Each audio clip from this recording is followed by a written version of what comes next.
Hello, my name is Neil. Welcome to the Eternal Sobriety presentation on belief systems and their importance to meaningful sobriety. It is hopeful that it will help you have a better understanding of what makes us tick and why sometimes we end up clicking and clacking when we expected our life to simply run like clockwork. This is the first video in this series and discusses those pesky emotions. Since biblical times, the majority of humanity has not understood why we do the things we should not do and not do the things we should do.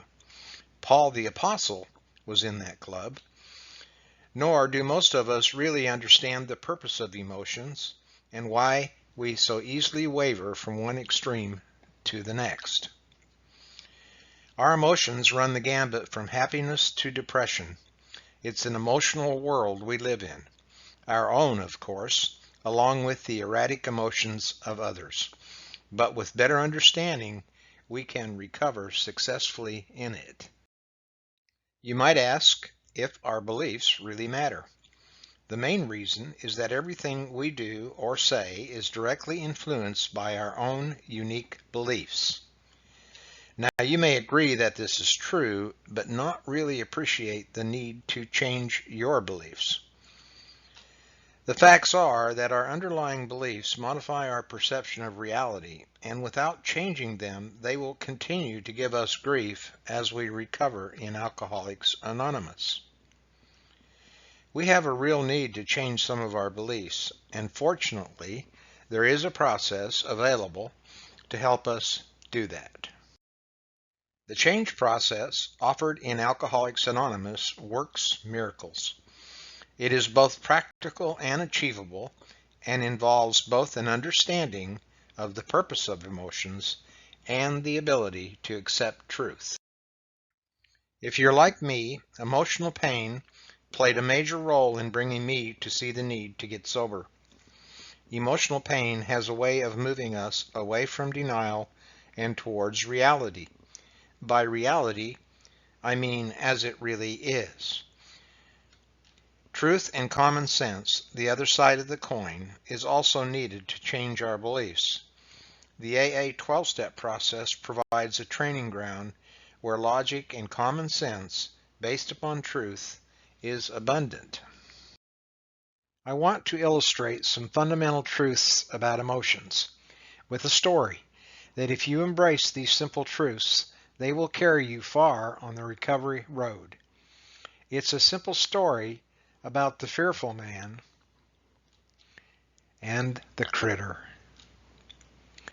Imagine yourself as a child growing up where your parents repetitively showed you a newspaper with a photograph of a person lying dead on the ground in a backyard. The caption was, "Boy died from a loss of blood." You could see what looked like a pool of blood near the person's neck and the hind end of a furry critter that looked like it was licking up the blood. Although the photo was a bit scary, your parents kept reinforcing the belief that it was dangerous to get around that furry critter. You were told that it could jump 6 feet high and had razor-sharp teeth, and although they didn't weigh much, they clamped onto your neck like a vice. They explained it loved licking up blood. The photograph was real, your imagination was not. They convinced you so well you had several very scary nightmares, so they stopped telling you the story. It is a memory that will be with you forever. Your first job after high school was reading power meters in backyards for the electric company. You started learning your job and territory. You came to a new area and went through a gate into a backyard. You started reading the power meter on the back wall. About that time, you noticed in the yard the hind end of a furry critter. Your parents had conditioned you well. Fear rose immediately, and you did as you were conditioned to do. You ran. The owner of the house saw this happening and came out and asked you why you were running.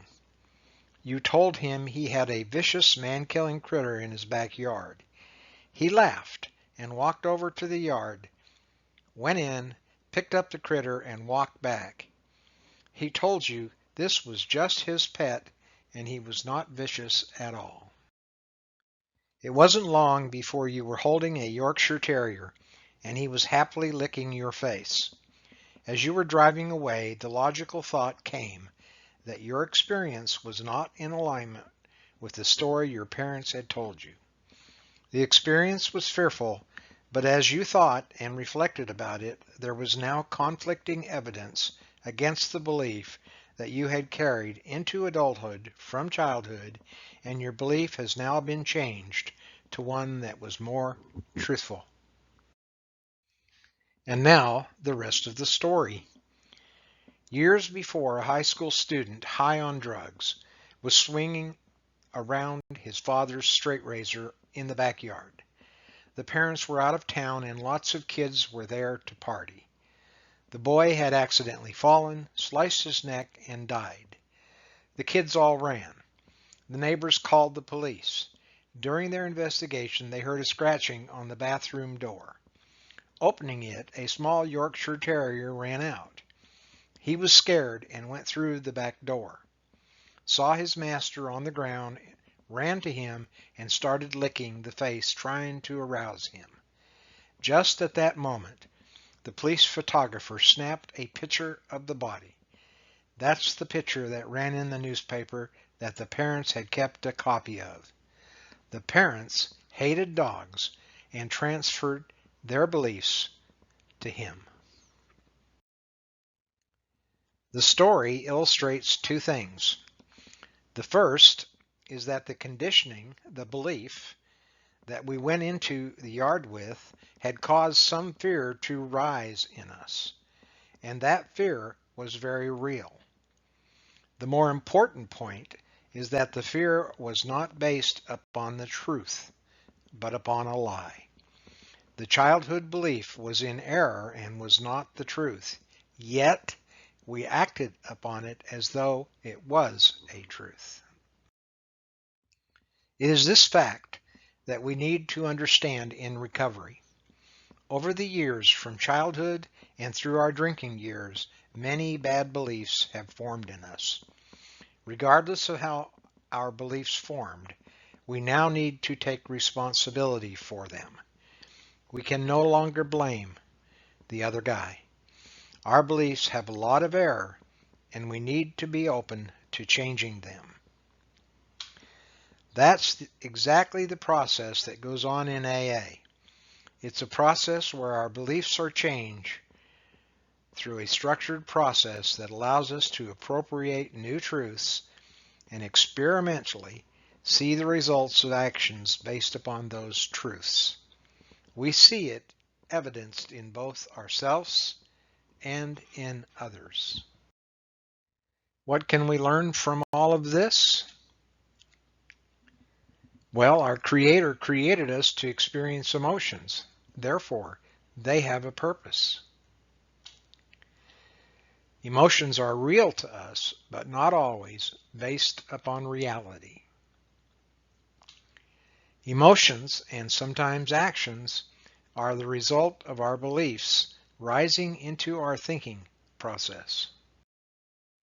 A bad belief, also known as a mistaken belief, is something we believe to be true, but at the root of it, there is a lie.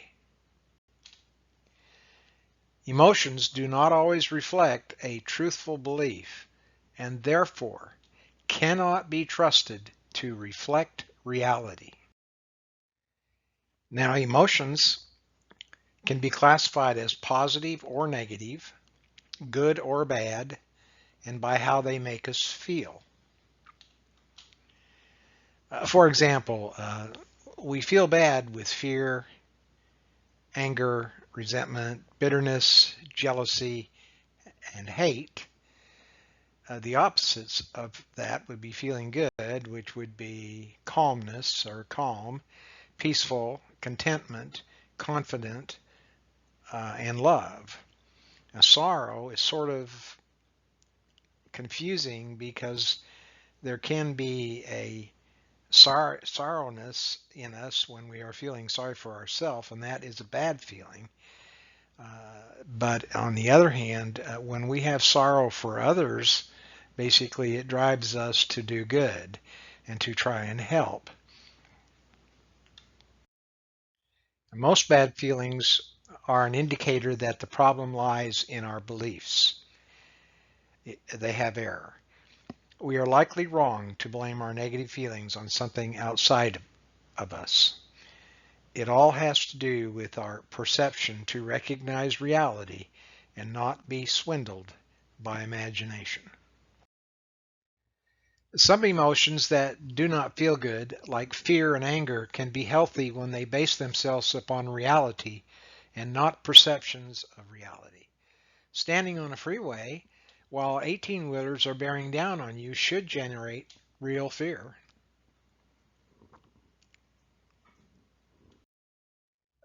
Likewise, righteous anger or justified anger has an outside cause, and our emotions and the reasons should motivate us to respond with appropriate corrective action. That's why we have laws. A good rule of thumb is that 99% of bad feeling emotions come from perceptions and imagination rooted in error in our belief system, rather than reality and truth. Our feelings can change from one moment to the next as the type of thought pattern changes. Sometimes our emotions are calm, and at other times they can be agitated. Most of us tend to react to bad feelings rather than investigate the beliefs behind those feelings. Well, for addictive personalities, this is where the danger lies. Rather than treat the root problem, the beliefs, we most often try to fix the feelings with chemicals, drugs, both legal and illegal, actions such as laziness, overeating, sex, anything to make us feel good. Now, we easily see flaws in others, but not in ourselves. Pride tells us that we have no problem until it hurts. Pride, of course, is based on error. We call it denial, and our belief systems are filled with it. Pride is deadly, and no one is immune to it. This really brings us to the real question about who is it that's in charge of you. Now, I'm not speaking here about your life, because we really try to turn our life over to the care of God, and we want Him to really be in charge of us.